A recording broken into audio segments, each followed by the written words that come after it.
자, 오늘은 두 사람의 인물인데요. 19절부터 넉 절, 6절, 25절까지 6절은 디모데에 관한 이야기가 나오고요. 그 다음에 25절부터 마지막 30절까지 6절은 또 에바브로디도 딱 12절인데 6절, 6절씩 나누어서 디모데와 에바브로에 대한 서술이 나오고 있습니다. 디모데는 아시다시피 루스드라 지방에서, 즉 터키 지역에서 개종된 사람인데 아버지는 그리스 사람, 엄마는 이스라엘 사람 사이에서 혼혈 속에서 출생한 그런 아이로 루스드라 지방에서 많은 사람들이 굉장히 칭찬하는 그런 사람이었어요. 연도 추정으로 17년경에 태어나서 80년경에 순교합니다. 에페소에서. 그러니까 63세를 살고 순교했던 그런 혼혈의 사역자였죠. 에바브로디도는 100% 헬라식 이름입니다. 그리스 사람인 거죠. 이 사람은요, 오리지널. 그래서 개종했던 그런 사람입니다. 빌립보에서, 사도 바울이 빌립보 가서 개종시켰던 그런 사람입니다. 여기에 성경에 디모데는 디모데 전후서까지 나올 정도로 방대하고, 에바브로디도는 딱 2절밖에 안 나와요. 여기하고 2절하고 2장하고 4장에서 딱 2번 이름이 등재돼 나오는데, 어쨌든 나올 때마다 굉장한 칭찬이 있어요. 여러분들의 이름이 성경에 나오고 칭찬이 있으면 얼마나 좋겠어요. 제가 늘 그리스에서 했던 얘기 가운데 하나가 내 이름 성경에 나온다 그러는 거죠. 내 이름 성경, 제 이름 성경에 나오죠. 그렇죠? 손영삼인데 거꾸로 하게 되면 삼손이죠. 그렇죠? 가운데 영자는 미들네임이니까 외국에서 미들네임은 생략해도 돼요. last name, first name 이렇게 쓰기 때문에 제 이름이 외국식으로 말하면 삼손이에요. 그러니까 그리스 사람들이 전도하다 보면 우리나라 사람은, 그러니까 그리스 사람 말하기를 우리나라 사람은 성경에 이름 많이 나온다. 이래서 디모데도 그렇고 누가도 그렇고 그렇잖아요. 니네 나라 사람은 성경에 이름 나오냐 그러면 내 이름 나온다고. 한국 사람도 정확하게 나오는 거죠. 그렇죠? 삼손. 우리 부모님이 알고 이름을 잘 졌는데 제대로 단명하다 보니까 오래 살라고 큰형을 영구, 오렐 구자를 썼어요. 그 다음에 영철, 우리 그 뒤에 앉아있는 손영철 지사님 맑을 철자, 명철할 철자. 그 다음에 저는 3번째 태어났다고 영삼. 근데 이름이 아주 좋은 것 같아요. 신령한 3가지가 뭐죠? 성부와 성자와 성령의 삼위일체가 내 이름 속에 다 들어있고요. 마크로도 쓸 수 있어서 어디 가서 한 번만 설명해 주면 두고두고 20년 30년 뒤에 만나도 또 그 얘기를 하더라고요. 그래요. 그런데 이 디모데라고 하는 이름 제가 한번 올려봐 볼게요. 디모데라고 하는 이름이 있는데 티모테오스라고 하는데 세오가 하나님이란 말이거든요. 그래서 하나님의 사랑을 입은 자, 하나님 사랑받은 자. 아버지가 그리스 사람이니까 아버지가 이름을 줬겠죠. 티모테오스라고. 그래서 디모데다, 신앙으로 나온 영적인 아들인데 디모데다 이렇게 이름을 지었어요. 그가 17년경에 태어나서 약 28세 가까이 되었을 때 루스드라에서 사도 바울을 통해서 개종을 하고 2차, 3차 전도행 때 전 구간에 따라다닙니다. 그러다가 사도 바울이 3차 전도행 마치고 이제 죄수의 몸이 돼갖고 로마로 4차 순교의 길을 떠나기 직전에 가이사랴에 2년 있을 때 바울이 파송을 보내요. 에페소 가서 사역해라. 그래서 에페소에서 그 이후부터 쭉 사역하다가 바울이 오라 그러면 오고 가라 그러면 가고, 바울과 함께하지 않은 시간은 다시 에페소에 와서 목회하다가 바울이 부르면 가서 바울이 사역하는 지역에서 동력 목회하다가 또 마지막 바울이 로마에서 순교한 다음에는 다시 에페소에 왔는데, 여러분 아시다시피 에페소 배웠지만 크다 에페소의 아데미어 이랬잖아요. 사도 바울 당시에도 그것 때문에 문제가 많은데 그것으로 인해서 진정은 됐는데 그 신이 지금도 있어요. 바울 때 그때 개종된 사람들이 많이 있지만 다 개종돼서 신이 없어진 게 아니라 지금까지도 있어요. 터키에 가면 에페소에 아르테미 신전이요.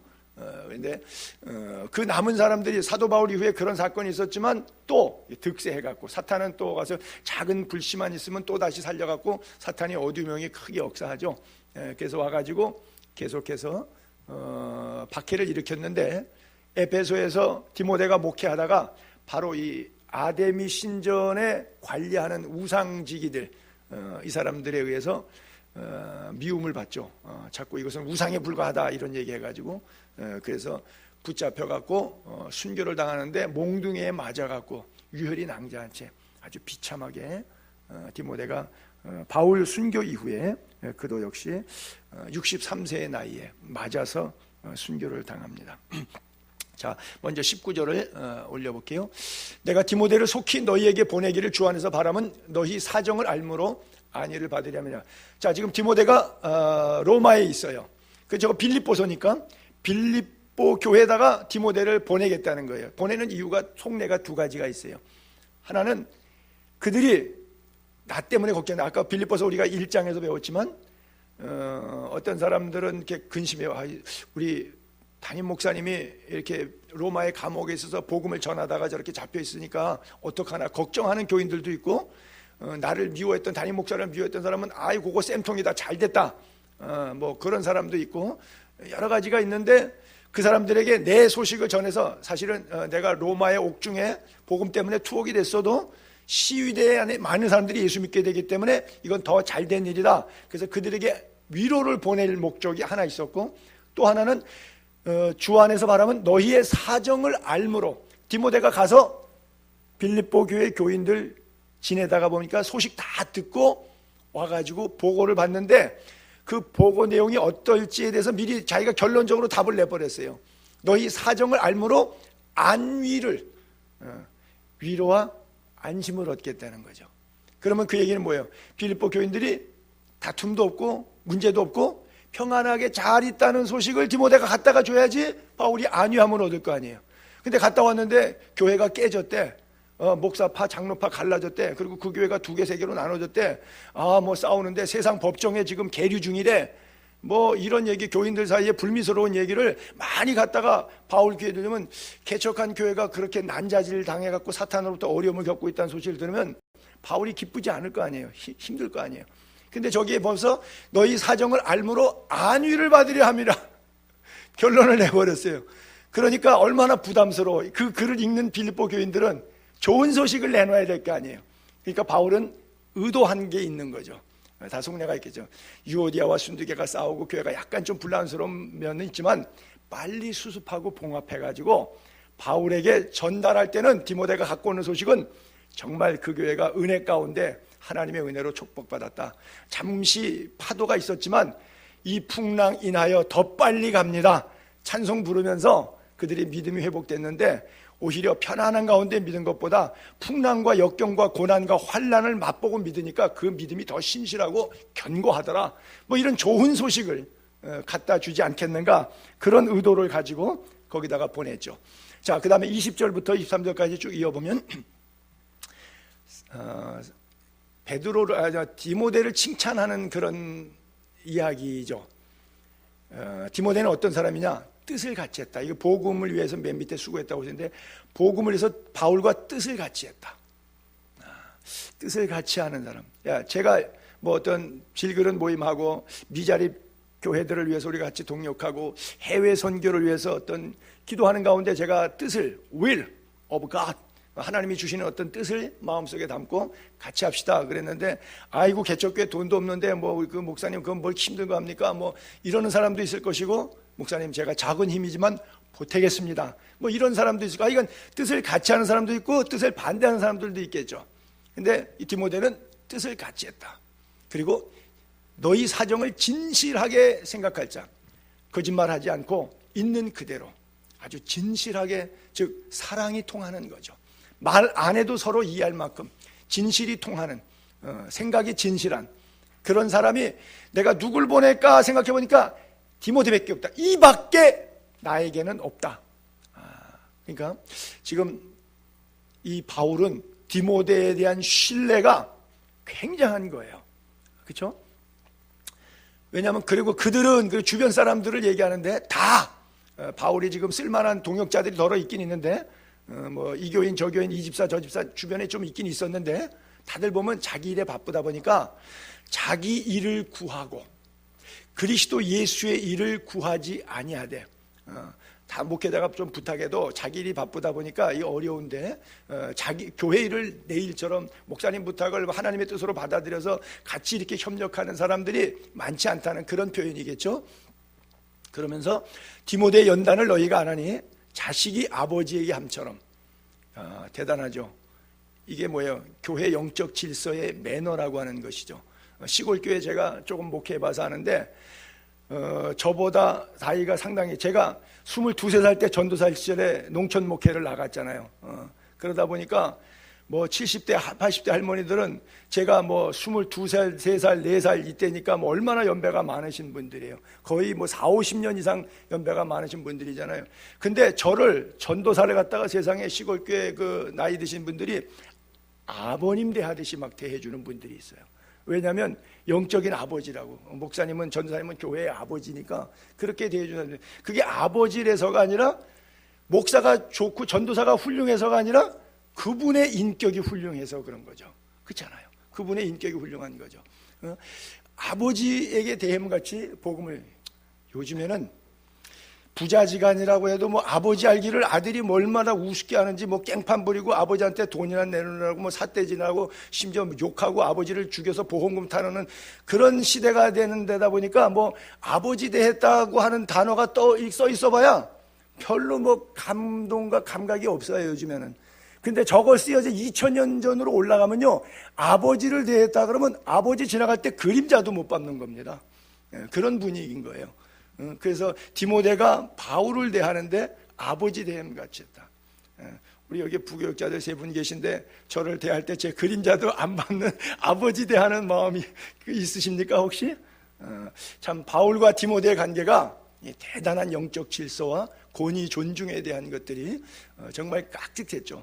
그러니까 디모데밖에 없다는 거죠. 다른 사람 다 자기 일이 바쁜데 한마디 하면 그냥 그거를 예수님의 일로 받아서 총알같이 일이 수행되고 또 마음과 뜻이 하나로 모아지고 예의와 범절이 아버지 대하는 것처럼 했다. 왜 그렇게 했냐? 복음을 위하여.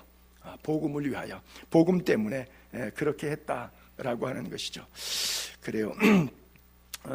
사실 여러분, 제가 거리를 측정해 볼게요. 자, 이제 로마의 옥중에 매여 있으면서 빌립보가 걱정돼 가지고 나랑 같이 있던 디모데에게, 야, 가서 내 소식도 전하고 그쪽 소식도 가지고 와. 일종의 편지죠. 요즘에는 이메일이나 카톡으로 그냥 1초 안에 할 수 있는 건데 그 당시에는 사람이 갔다가 와야 돼요. 통신이 발달되니까. 자, 로마에서 아드리아 바다까지, 브린티시 항구까지 나갑니다. 500km. 아드리아 바다를 건너서 갑니다. 그래서 뭐 펠라 지역으로 해서 데살로니카, 베리아, 데살로니카, 빌립보까지 가요. 그러면 또 500km, 바닷길 500km, 로마 쪽에, 그리스 쪽에 각각 500km 따지면 1500km. 비행기 없어요. 갔다가 와야 돼요. 심부름 하나 때문에. 내 안부 전하고 그쪽 안부 좀 가지고 와. 뭐 신통하지도 않은 거, 그것 때문에 비행기 없는 2000년 전에 자동차도 없고 뭐 아무것도 없잖아요. 그러니 길 양식 먹으면서 길에서 잠자면서 보따리 이고 그러고 가야 돼요. 우리 정혜숙 지사님이 뭐 그리스 가니까 뭐 침낭 가져가야 된다는데 집촌에 이불 많으니까 침낭 가져갈 필요 없다 그랬는데 걱정을 많이 하시더라고요. 뭐 더운 물 나오니까 더운 물이 거기 왜 나와요? 근데 그 거리를 1500km를 가면 거기서 뭐 끝내고 말 거예요? 소식을 또 갖고 오라니까 또 가지고 와요. 그러면 뭐예요? 왕복? 3000km. 여러분 같으면 가요? 목사님이 아니라 목사 할배라도 안 가. 거길 왜 가? 내가 왜 가? 그렇잖아요. 내용도 없는 거 가지고, 그 궁금하면 그냥 궁금하다가 그냥 돌아가시지. 뭘 이제 형장의 이슬로 사달 때 다 됐는데, 뭐 노인네가 자꾸 뭐 여길 가라오라 쓸데없이 뭐 그냥 멀리서 그냥 기도만 해주면 하나님이 알아서 그냥 영적으로 다 관리하실 텐데, 이 바쁜데 젊은이를 갖다가 3000km를 왕복하라 그러니, 디모데가 가겠어요? 그냥 성경을 이렇게 읽고 넘어가니까 그냥 그런가 보다 하지만 이게 실제 자기가 드라마틱하게 그 주인공이 돼서 한번 이걸 실행해보려 거리를 환산해 보면요, 이건 너 순교해라는 거나 마찬가지예요. 젊은 혈기 많은 친구에게 이거 완전 사람 속 죽이는 거, 이거 이런 부탁하면 글쎄 우리 교회 부교육자들은 아마 사표 던질런지 모르겠네요. 이거 어려운 이야기입니다. 그런데 복음 때문에 무엇이든지 할 수 있는 매너가 극진한데 아버지에게 대함같이 그렇게. 그래서 디모데가 너무 귀하고 아름다워서 칭찬을 하죠. 데살로니가에서 있을 때도 이렇게 보냈는데, 데살로니가 3장 1절로 3절 한번 볼게요. 복음을 위해서 수고하고 있는데, 이거는 어디서 있었냐 하게 되면요, 아테네에 있을 때 써서 보냈는데, 편지는 고린도에 써서 보냈는데 이제 아테네에 있을 때 스토리를 담았는데, 우리가 참다 못해서 우리만 아테네에 머물기를 좋게 여기고 우리 형제 곧 그리스도의 복음을 전하는 하나님의 일꾼인 디모데를 보내노니, 저건 사일전서 이제 데살로니가 전서니까 데살로니가에 보낸 편지예요. 어디에서? 아테네에서 데살로니가. 이번에 단기 선교 가면은 제가 아테네에서 데살로니가를 갈 거예요.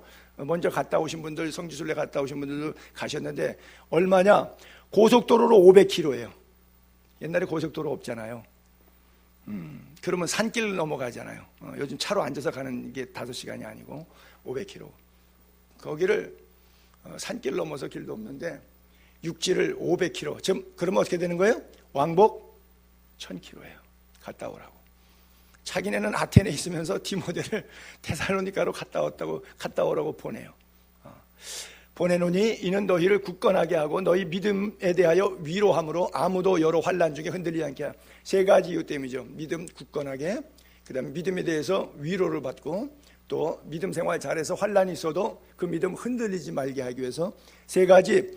바울이 설교문 하나 써줘 갖고 그 설교문 전달해 주는 거예요. 즉 데살로니가 전서 편지 써가지고 보내는 거예요.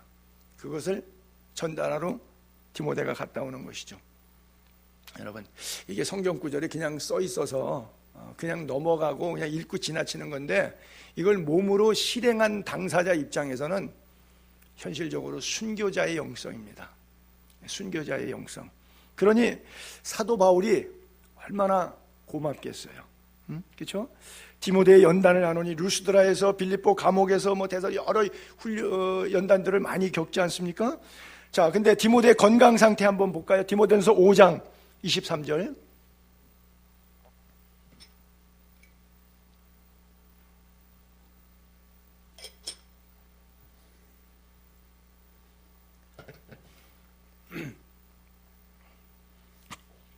저기 물만 마시지 말라고 했었는데 제가 물만 마셨어요. 위장병이 있어요.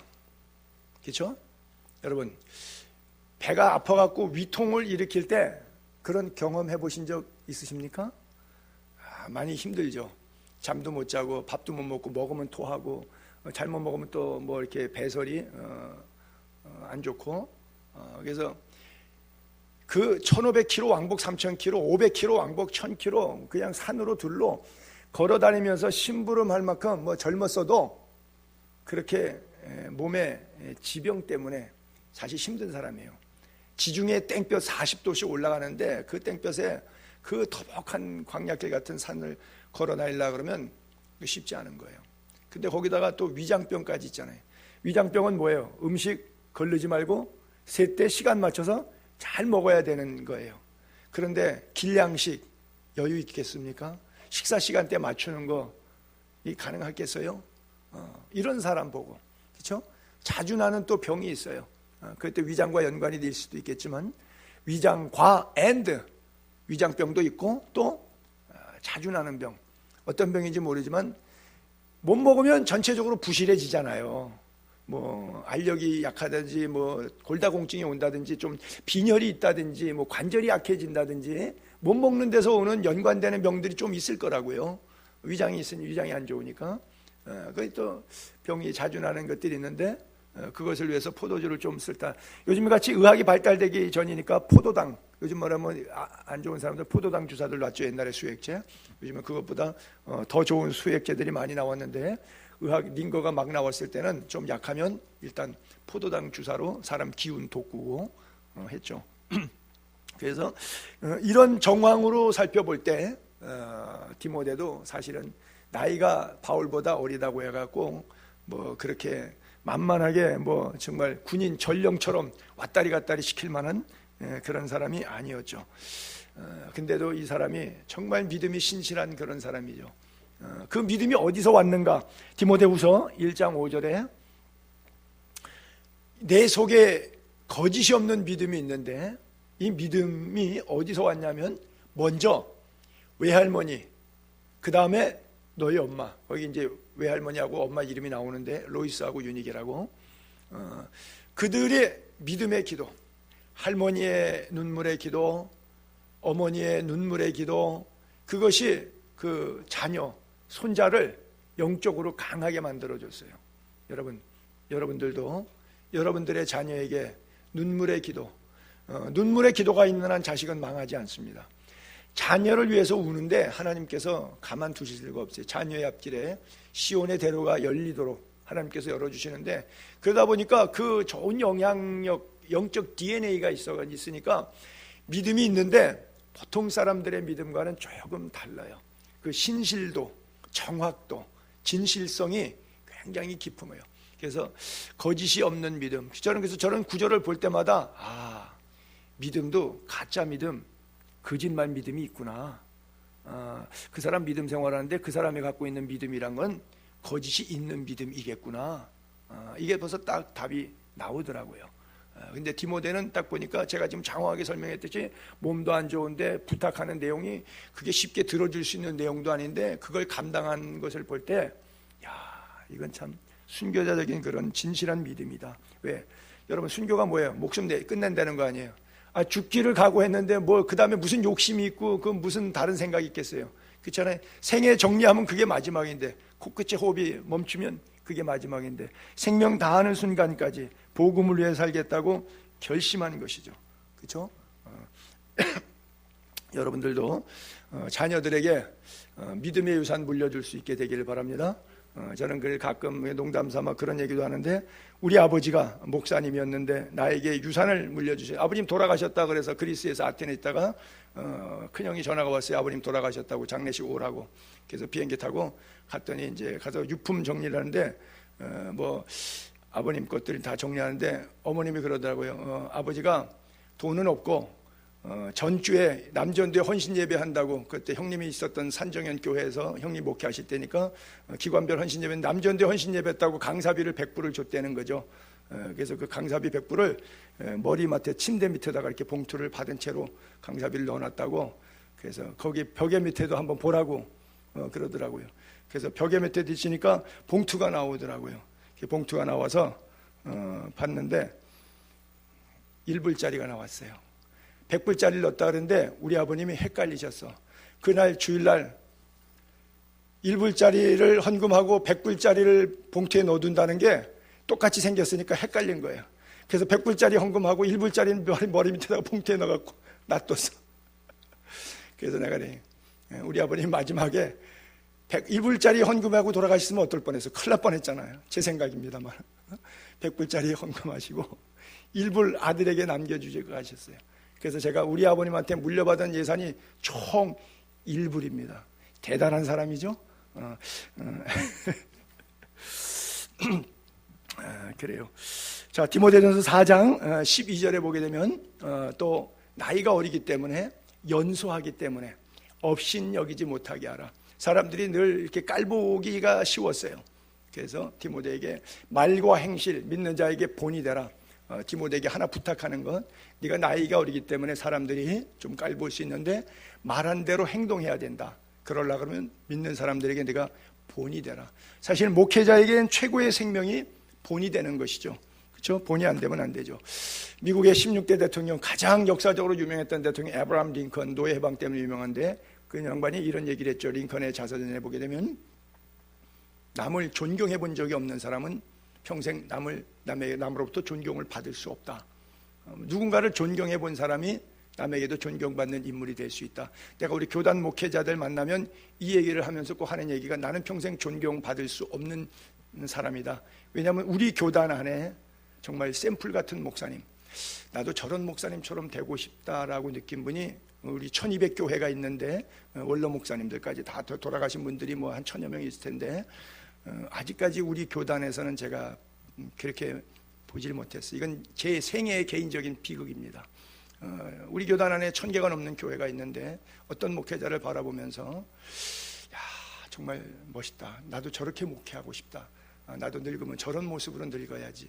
메시지, 삶, 이게 너무나 존경스럽다. 그런 분이 한 분도 없었어요. 그런 분이 있었으면 내가 어떤 역할 모델이 돼서 보면서 나도 그거 흉내내기 따라하다 보면 내 밑에 사람이 나를 존경할 수 있는, 존경받을 수 있는 가능성이 좀 있었을 텐데 전혀 그런 모델이 없었기 때문에 존경해 본 적이 없어요. 그런 인간이 남한테 존경을 받을 수 있다? 없죠. 전혀 있을 수 없죠. 그래서 내가 동기들 모임하거나 목회들 모임할 때 내 인생의 개인적인 비극은 이거다. 그래서 역할 모델이 너무나 중요하다. 근데 디모데도 훌륭한 목회자가 될 수 있었던 이유가 어디예요? 신앙의 아버지, 물론 육신적인 어머니들의 기도의 어머니 로이스와 유니게의 영적인 기도의 영향권, 눈물의 기도의 영향권에서 그가 가정적인 신앙적 배경 안에서 자라온 것도 훌륭한 면이 되지만 잘 만난 거예요. 영적인 아버지를, 디모데가 바울을 잘 만난 거죠. 그래서 바울의 사역을 본 거예요. 예수님께서 제자들에게 신학교에서 강의하듯이 커리큘럼 갖고 강의하지 않았어요. formal education이 아니라 unformal education이 무슨 얘기예요? 교육의 틀이 없어요. 예수님 그냥 주무시는 거 배 밑에서 보여주시고, 예수님 식사하시는 거 보여주시고, 예수님 길 가는 거 뒤따라가면서 봤고요, 예수님 병자 고치는 거 보여주시고요, 예수님이 설교하시는 거 내용 경청했고요. 제자들 3년 동안 제자 훈련 받았는데 3년 동안 제자 훈련에 커리큘럼이 하나도 없어. 오늘 뭐 할지, 그 다음날 뭐 할지 프로그램도 하나도 없어. 한국 같으면 제자훈련 1과 뭐해요, 2과 뭐해요, 기도, 말씀, 친교, 교제, 성령 충만한 삶이란 무엇인가, 교회생활 어떻게 할 것인가, 믿음생활 얼마나 잘할 것인가, 이런 거 하나도 없어요. 예수님은 대면 가르치셨어요. 근데 뭘 보여주신 거예요? 라이프를 보여주신 거예요. 삶을 보여주신 거예요. 디모데가 받은 영향이 바로 이 바울로부터, 바울의 선교의 사역 가운데 고난이 많지만 고난을 고난으로 해석하지 않고 고난을 은혜로 받아서 승화시켜 나가는 인카네이션, 즉 성육신 하셔서 십자가를 통해서 돌아가시지만 부활을 통해서 승천이라는 승귀하시는 그 예수 그리스도의 모습을 그대로 본받아서 내가 그리스도를 본받은 것처럼 너희가 나 본받는 자를 되라 그랬고, 그 설교가 너무 감동이 돼서 디모데도 어떻게 하든지 간에 내가 복음을 위해서 수고하는 것은 바울이 시키는 것만 하면 되겠다. 최소한도 바울 흉내만 내도 충분하겠다. 그러니까 이 영적인 관계가 아주 뜨거운 그런 관계가 될 수가 있었던 것이죠. 그래요. 사실 근데 바울이 그렇게 훌륭하게 된 건 또 이유가 있을 것 아니에요. 바울은 그럼 누구한테 본받았나? 바울은 가르친 사람이 없어요. 바울 위에 사도가 없어요. 근데 저는 그렇게 생각해요. 바울의 사도는 집사님이에요. 어떤 집사님? 이름이 스신데 성이 스시고 이름은 대반이에요. 자기가 예수 안 믿을 때, 예수쟁이들 꼴보기 싫다고 핍박하고 박해할 때 스데반 집사님 돌로 때려 죽이는 자기가 주인공 역할을 했어요. 그때 죽으면서 그 얄미운 그 젊은 청년이 했던 이야기들 귀에 다 담았어요. 설교도 메아리쳐 올리고 죽으면서도 아버지 저들의 죄를 용서해 주세요. 저들이 알지 못해서 그래요. 하늘이 열리고 하나님이, 예수님이 하나님 우편에 서신 것을 보다. 이 사도행전 7장의 메시지가 그대로 자기의 사도가 되었어요. 스데반의 영향. 그러니까 고난이 와도 나는 스데반을 때려 죽인 사람이니까 나 같은 죄인이 이런 고난은 사치스럽다라고 생각하니까 스데반만 생각하면 은혜가 저절로 되는 거예요. 스데반만 생각하면 눈물과 감동과 회개가 되는 거예요. 그러니까 평생 keep going, 복음의 진리를 위해서 복음에 합당한 삶을, 복음만을 위한 삶을 기꺼이 잘 살아낼 수 있었던 것이죠. 이게 뭐예요? 샘플이라고 하는 거예요. 오늘 디모데가 바울을 샘플로 삼았듯이, 또 바울이 직접 표현했듯이 우리도 바울이 그리스도를 본받은 것처럼 또 바울을 본받는 우리들의 삶이 되었으면 좋겠어요. 사도 바울이 디모데전서 1장 13절에 샘플이 돼야 된다는 표현을 이렇게 쓰죠. 내가 옛날에는 비방하고 박해하고 폭행하는 그런 사람이었다. 그러나 내가 어떻게 긍휼을 입고 예수 믿고 구원받게 되냐? 내가 믿지 않을 때, 알지 못하고 행했을 때도 믿보다 모든 사람이 받을 만한 이 말이 어떤 말? 그리스도 예수께서 죄인을 구하려고 세상에 임하셨다. 죄인 중에는 진짜 나는 괴수다. 굉장한 표현이죠. 그러나 내가 긍휼을 입은 까닭은, 예수 믿고 구원받은 것은 그것만으로 끝나는 것이 아니라 나 혼자 천국 가는 곳은 끝나는 것이 아니라는 거예요. 긍휼을 입은 까닭은 뭐냐? 예수 그리스도께서 내게 먼저 일체 오래 참으심을 보이사 후에 주를 믿어 영생 얻는 자들에게 나를 샘플로 쓰시려고 나를 부르셨다는 거예요. 자, 예수 안 믿는 가정에서 여러분들이 아내가, 남편이, 자녀가, 부모가 먼저 예수 믿게 되었어요. 그 예수 믿게 된 이유는 예수 믿고 감사하죠. 구원받은 것만도 감사하죠. 근데 거기가 종착역이 아니라는 거예요. 나 때문에, 내가 먼저 예수를 알게 되었기 때문에, 나 때문에 나의 배우자도, 나의 자녀들도, 나의 부모님도, 나의 일가 친척도 샘플, 나처럼 예수 믿고 구원받게 하시려고 나를 부르셨다는 거예요. 그래서 나도 과거에는 예수 앞에서 뭐 말할 수 없는 비방자, 박해자, 폭행자였지만 그거 다 밀어내서 내가 알지 못해서 그랬는데 하나님의 긍휼하심이 나를 그렇게 덮어주었다라고 하는 거죠. 자, 다음에 우리 에바브로디도 또 우리 간단하게 한번 볼게요. 에바브로디도 이런 에파프로디토라고 하는 것은 잘생겼다, 상당히 남자가 매력적인 남자다, 뭐 그런 의미를, 매력적이다, 잘생겼다, 그런 뜻인데요. 이거는 문자 그대로 그리스 사람 이름이거든요. 그래서 사도 바울이, 사실 이 사람이 1500km를 온 거예요. 빌립보 교회에서 로마에까지 교인들이 사도 바울에게 선교 헌금 좀 갖다 주십시오. 사생활을 위해서, 복음을 위해서. 그리고 1차 투옥되고 2차 투옥되기 사이에 또 한 2년 동안 가택연금 형태로 해가지고 가석방이 된 적이 있었거든요. 그래서 사도행전 28장에 보게 된 마지막 절에 그가 이태 동안 새 집을 얻어서 자기에게 찾아오는 사람들에게 담대하게 하나님 나라를 전하니라, 이렇게 끝나는데 2년 동안 새 방을 얻었어요. 자, 월세 사글세 누가 냈을까요? 빌립보 교회 교인들이 상당히 갖다가 낸 거예요. 그거 전달해 준 사람이 바로 이 에파프로디토예요. 참 고맙죠. 여러분, 월세방, 사글세방, 복음을 위해 수고하는 사람 방세값, 사택비 대준다고 1500km를 갔다가 전달한 사람이 저 에바브로디토예요. 참 눈물나게 고맙죠. 그렇죠? 그래서 25절에 그렇게 써있죠. 이 사람에 대한 평가가, 그러나 에파프로디토를 다시 너에게 되돌려 보낸다. 왜 그것이 필요하냐? 그러면서 잠깐 필요한 내용을 이야기하기 전에 그 사람에 대해서 칭찬, 수식을 하는데, 그는 다섯 토막, 나의 형제요, 나와 함께 수고한 자요, 나와 함께 군사로 다닌 자요, 그 다음에 너희의 사자로서, 너희의 사자요, 또 내가 필요하다고 쓸 것을 돕는 자다 그랬어요.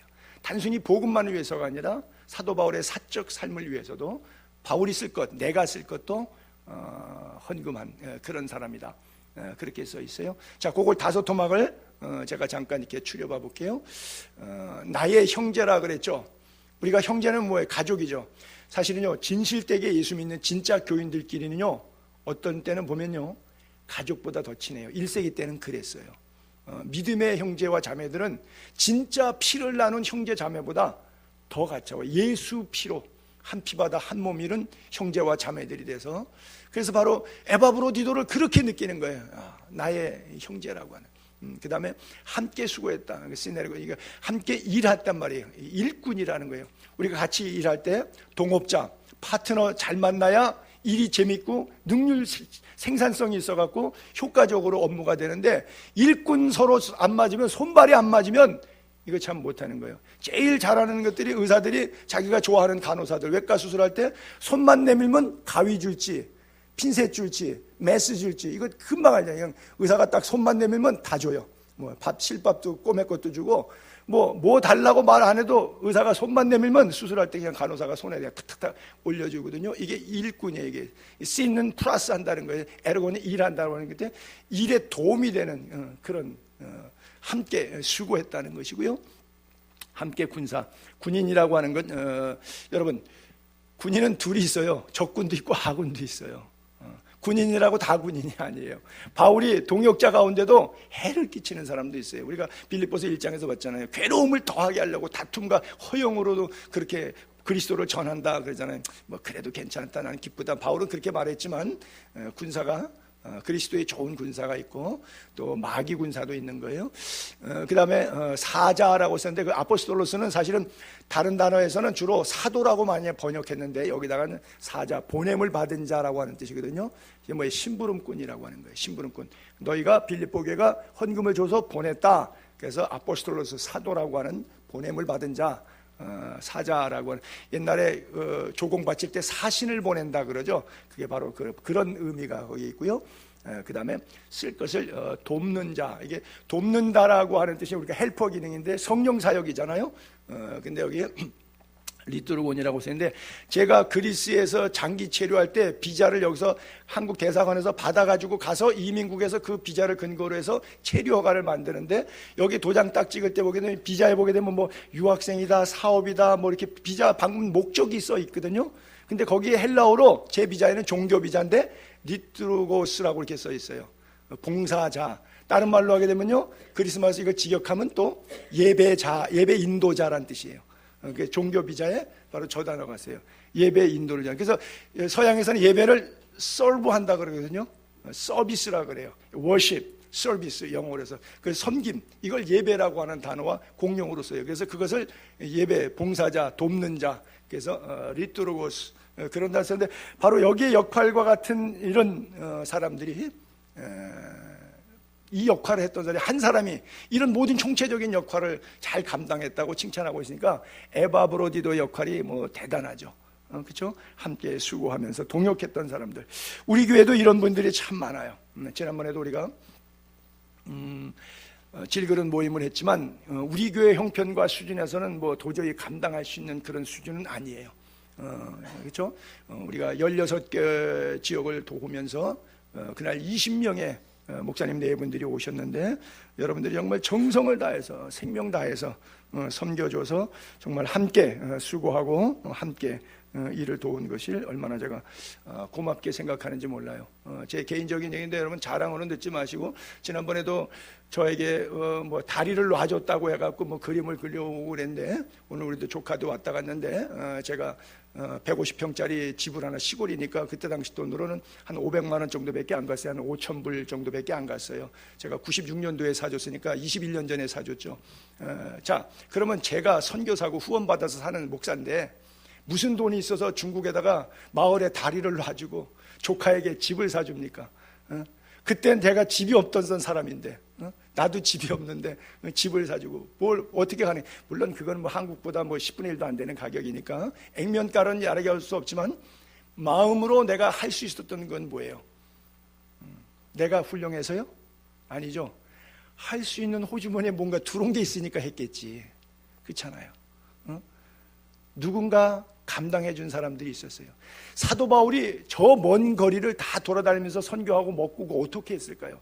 사도 바울이 누군가 헌신하신 분, 누군가 희생하신 분, 누군가 돕는 손길이 있었어요.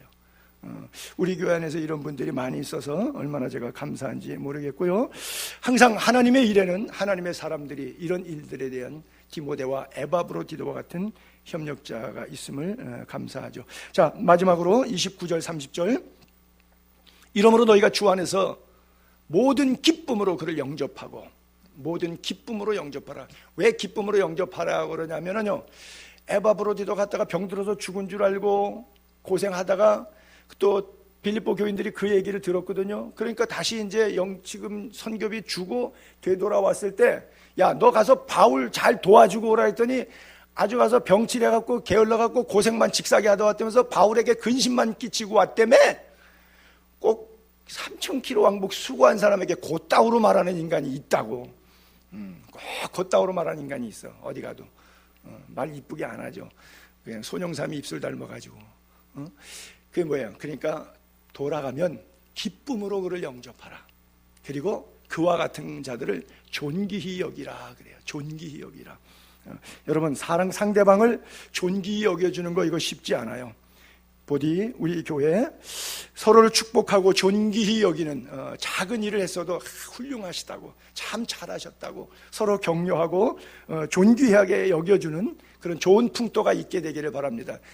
뭐 그까짓 거 뭐 돈이 있으니까 했나 보지 뭐, 아이고 뭐 나 같으면 더 했겠다 뭐 이러고 실쭉실쭉거리지 말고 제발 기쁨으로 영접하고 그분들의 하던 모든 일들이 어떤 크고 작은 일을 떠나서 하나님의 복음사에게 동역한 사실에 대해서 존귀 여겨주는 그런 풍토가 꼭 있게 되기를 바랍니다. 그래요. 그래서 지는 것이 이기는 거고요, 죽는 것이 사는 길입니다. 그것이 십자가의 정신이에요. 제가 십자가 정신을 저기다가 글자에다가 이렇게 자막을 글자를 이렇게 쳐봤어요. 십자가 정신이 뭐냐? 두 가지다. 하나는 십자가는 뭐예요? 죽음이잖아요. 희생이잖아요. 왜? 나 때문에 죽어? 예수님 때문에 죽었어요? 예수님 죄 때문에 죽었어요? 아니죠. 남을 위해서, 우리를 구원하시기 위해서. 그래서 십자가 정신, 기독교의 정신은 핵심이 십자가잖아요. 십자가의 정신의 첫 번째는 뭐예요? 희생 정신이에요. 나를 위하여 살지 않고 다른 사람의 기쁨을 만족하게, 나보다 남을 낮게 여기는 그런 정신, 이것이 십자가의 정신, 예수 그리스도의 정신이죠. 또 하나는 성령 안에서, 십자가는 뭐예요? 실제 이거 뭐예요? 더하기 표로 생겼잖아요. 이게 플러스 마크 아닙니까? 수학 기호로도 이게 더하기 아니에요. 하늘과 땅 사이, 하나님과 인간 사이, 또 좌우로는 수평 관계는 인간과 인간 사이. 그렇죠? 그래서 이건 뭐예요? 연합되는 거. 가운데 꼭지점에서 위아래나 좌우는 십자가 형태로 도형을 만들려고 그러면 반드시 가운데 꼭지점을 중심으로 상하와 좌우로 구분이 돼야 되는데, 그 기준점이 있어야 되는 거예요. 거기로 하나가 될 때, 거기로 연합이 될 때. 그래서 십자가의 정신은 희생 정신이고 동시에 연합의 정신이다. 그렇죠? 서머나 교회 교인들의 모습을 마지막 성경 구절 한 구절만 더 올려볼까요? 장차받을 고난을 두려워하지 말라. 볼지어다 마귀가 장차 너희 가운데서 몇 사람을 옥에 던져 시험을 받게 하리니 너희가 10일 동안 환난을 받으리라. 그러나 내가 죽도록 충성하다. 그리하면 생명의 멸류관 주리라 그랬잖아요. 거기 위에 고난을 두려워하지 말라. 고난이라고 하는 것도 있고요, 밑에는 또 시험, 또 환난. 고난이나 시험이나 환난이나 우리에게 다 있죠. 그러나 그것 때문에 포기하지 말고 죽도록 충성하라. 굉장히 무서운 말이에요. 어떻게 죽기까지 충성할 수 있겠어요? 근데 성경은 그것을 요구하고 있어요. 이 땅의 삶이 다가 아니기 때문에 생명의 면류관. 제가 오늘 그 성경 구절을 약간 좀 이제 밑에 구절을 끝으로 먼저 가고 하나 앞에 중간 거를 뒤로 마지막으로 넘겼는데 26절 27절을 이렇게 볼게요. 에바브로디도가 와서 병들었거든요. 에바브로디도가 너희 무리를, 빌립보 교회 교인들을, 성도들을 간절히 사모하고 어린아이가 젖을 사모하듯이 사모한단 말이에요. 에바브로디도가 빌립보 교인들을 사모하는 거예요. 자기가 병든 것을 너희가 들은 줄 알고 심히 근심하나. 에바브로디도가 자기가 병 때문에 자기 병을 근심했다는 말이 아니라 자기 병 들었다고 교인들이 걱정해 주는 그 걱정을 근심했다고 하는 말이에요. 저 문법상으로 잘 보면 자기가 병든 것을 너희가 들은 줄 알고 심히 근심하게 됐다. 내가 교인들에게 은혜와 덕을 끼쳐야 되는데 그렇지 못해서 참 마음이 아프다 하고 근심했다고 하는 거예요. 근데 그가 병들어 죽게 되었으나 하나님이 그를 긍휼히 여기셨고, 그뿐 아니라 또 나를 긍휼히 여기사 내 근심을 면하게 하셨다 그랬어요. 여러분, 그를 긍휼히 여기셨고라고 하는 그 긍휼자는 에바브로디도를 긍휼히 여기셨단 말이고요, 그 다음에 밑에 나를 긍휼히 여기셨단 말은 바울을 긍휼히 여기셨다는 말이에요. 그래서 위에 있는 긍휼은 에바브로디도의 기도를 들으셨다는 말이고, 밑에 있는 긍휼은 사도 바울의 기도를 들으셨다는 말이에요. 자, 자기에게 선교비 갖다 주고 먼 길을 왔는데 이 교인이 와가지고 덜커덕 병이 들어버렸단 말이에요. 그러니까 사도 바울이 얼마나 미안하고 그래요. 그래서 하나님 앞에 기도했겠죠. 에바브로디도 병 낫게 해달라고 기도 안 했겠어요? 바울의 손수건 갖다가 앞에다가 얹어도 낫고요, 귀신도 쫓아나고 유두고는 3층 위에 떨어져 죽었는데 그 앞에 엎드려 갖고서는 기도하는 가운데 다시 숨이 돌아와서 죽은 사람까지 살려냈어요. 뭐 안진뱅이 일으키고 생전 나와서 걸어보지도 못한 안진뱅이 루스들에서 벌떡 잡아 일으킨 사람이거든요. 아니, 바울에게 있었던 희한한 능력들이 얼마나 돼서 이제 마귀들도, 스게와의 제사, 7제사장들도 흉내내고 싶어 할 정도로 아주 남부러움을 사는 신유의 사자, 불의 사자, 능력의 사자였어요. 그런데 자기 때문에 왔던 신실한 빌립보 교회에 감독된, 이 자기 때문에 개종받아서 여기까지 온 그 애제자 같은 에바브로디도가 병들었는데 바울이 기도 안 해줬겠어요? 말도 안 되죠. 근데 왜 빨리 기도가 응답이 되지 않았을까요? 그렇죠? 이건 뭐예요? In his time. 하나님의 시간표는 아무도 알 수가 없어요. 죽은 사람 살리고 한 번도 못 걸은 안진뱅이를 일으킨 사람인데 멀쩡해가지고 왔는데 잠시 여행에 피로하고 과로해갖고서는 뭐 독감 걸렸는지 하여간 뭐 이래갖고서는 시름시름 좀 알아서 뭐 거의 죽게 될 정도로 이렇게 누워서 일어나지도 못하고 미움도 못 먹고 이런데 바울이 머리에다가 손 얹고 기도 안 해줬겠냐고요. 그리고 한 번만 하고 말았겠냐고요. 거기 상당한 세월 동안 계속해서 기도했는데 더 계속 아파가고 안 나요. 바울이 힘들었겠죠. 그러니까 근심이 된 거예요. 하나님, 이렇게 와서 나 때문에 수고하다가 여기서 죽게 만들 건 하나님의 뜻입니까? 나는 그렇게 생각하지 않습니다. 그리고 자신도 뜨겁게 기도했고 사도 바울도 열심히 기도했는데 하나님이 in his time, 그들의 기도가 무르익을 무렵에 하나님께서 그를 하루아침에 회복시켜 주셔서 건강을 얻었어요. 그러니까 자신도 기쁘죠. 에바브로디도도 기쁘죠. 바울도 기쁘죠. 또 이 소식을 빨리 어디다가 전하고 싶을까? 이것 때문에 근심하고 있는 빌립보 교회 교인들에게 빨리 광고해주고 싶지 않겠어요?